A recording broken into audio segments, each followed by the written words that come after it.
Channel ২৪ ঘন্টায় আপনাদেরকে স্বাগতম। শনিবার বিকেলে কৈলাসহর পুর পরিষদের সামনে বাম কংগ্রেসের অপপ্রচার ও মিথ্যাচারের বিরুদ্ধে ধিক্কার ও প্রতিবাদ সভার আয়োজন করে বিজেপি। চণ্ডীপুর ও কৈলাসহর বিধানসভা কেন্দ্র থেকে প্রায় ১,০০০ কর্মী সমর্থক এই কর্মসূচিতে অংশ নেন।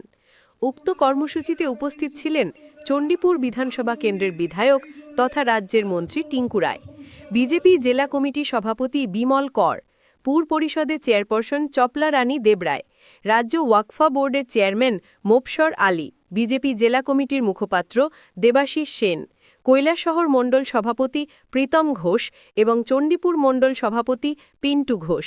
নেতৃত্বরা বক্তব্য রাখতে গিয়ে রাজ্য ও কেন্দ্র সরকারের বিভিন্ন উন্নয়নমূলক কর্মসূচির কথা তুলে ধরেন। পাশাপাশি কংগ্রেস ও সিপিআইএম দলের তীব্র সমালোচনা করেন তারা। এদিনের সভা থেকে গত ১১ই সেপ্টেম্বর কৈলাসহরে কংগ্রেস ডাকা ধর্মঘট নিয়েও কটাক্ষ করেন নেতৃত্বরা। বক্তব্য রাখতে গিয়ে মন্ত্রী টিঙ্কু রায় কী বললেন, আসুন শুনে নেওয়া যাক।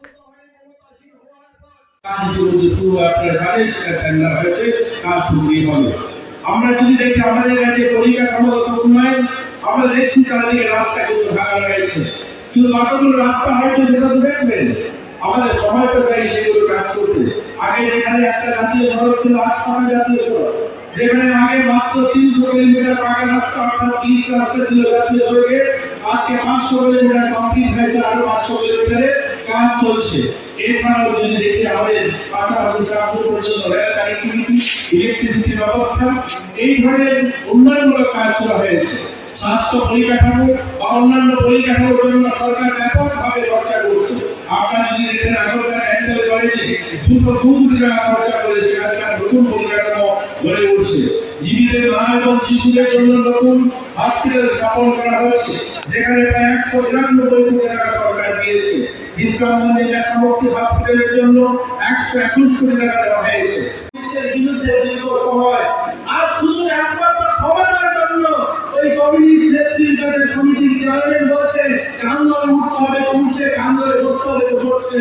লজ্জা আমার জীবনের এই ৫০টা বছর, জীবনের ৫০টা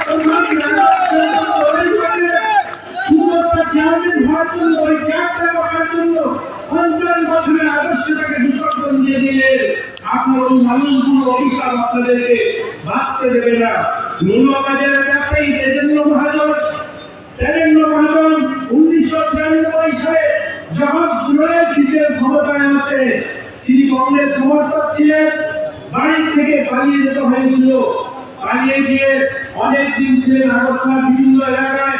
ওনার খবর আসতো ওনার নিজেদের একজন ওনার একটা কন্যা সন্তানের জন্ম হয়েছে।